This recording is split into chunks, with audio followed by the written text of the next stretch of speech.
మామిడి పళ్ళ రుచులే కాదు, కపిల్ వారి 30 సంవత్సరాల నాణ్యత మరియు నమ్మకం.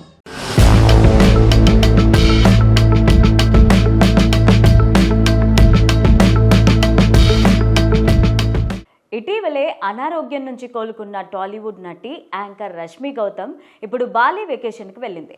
తాజాగా అక్కడి నుంచి ఫోటోలను షేర్ చేయడంతో నెటిజన్ల దృష్టిని ఆకర్షించింది. కొంతకాలం క్రితం రష్మి తీవ్ర అనారోగ్యానికి గురై ఆసుపత్రిలో చేరి శస్త్రచికిత్స చేయించుకుంది. రక్తస్రావం, భుజం నొప్పి సమస్యలతో సర్జరీ జరిగినట్లు తెలిపింది. కోలుకున్న తర్వాత 3 వారాల పాటు విశ్రాంతి తీసుకోవాలని డాక్టర్లు సూచించారు. అయితే అందరినీ ఆశ్చర్యానికి గురి చేస్తూ బాలీలో కనిపించింది.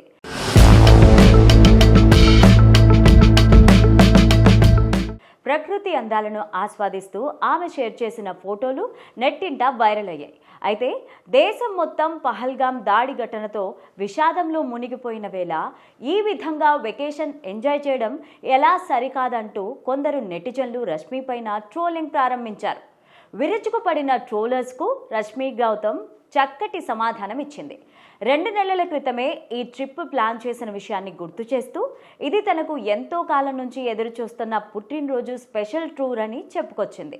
ప్రతి ఏడాది పుట్టినరోజు సందర్భంగా ఏదో ఒక ప్రత్యేకమైన ప్రదేశానికి వెళ్ళడం తనకు అలవాటు అని, అదేవిధంగా ఈసారి కూడా బాలి వెళ్ళానని చెప్పుకొచ్చింది.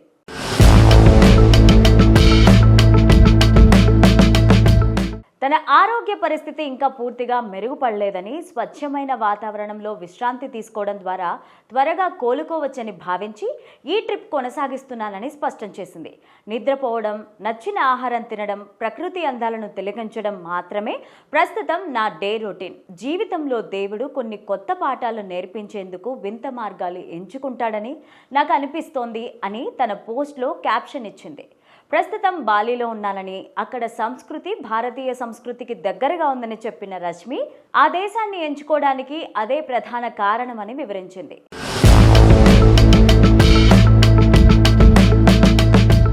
ట్రోలింగ్ విషయంలో స్పందిస్తూ మానసిక ప్రశాంతత కోసం తీసుకున్న నిర్ణయాన్ని తప్పుగా వ్యాఖ్యానించరాదని సూచించింది. ఇలా రష్మి గౌతమ్ తన ఫోటోలతో పాటు తన భావోద్వేగాలను కూడా బహిర్గతం చేయడంతో అభిమానుల నుంచి మద్దతు కూడగట్టుకుంది. కొంతమంది నెటిజన్లు కూడా అదే ధైర్యానికి శభాష్ అని చెప్తున్నారు.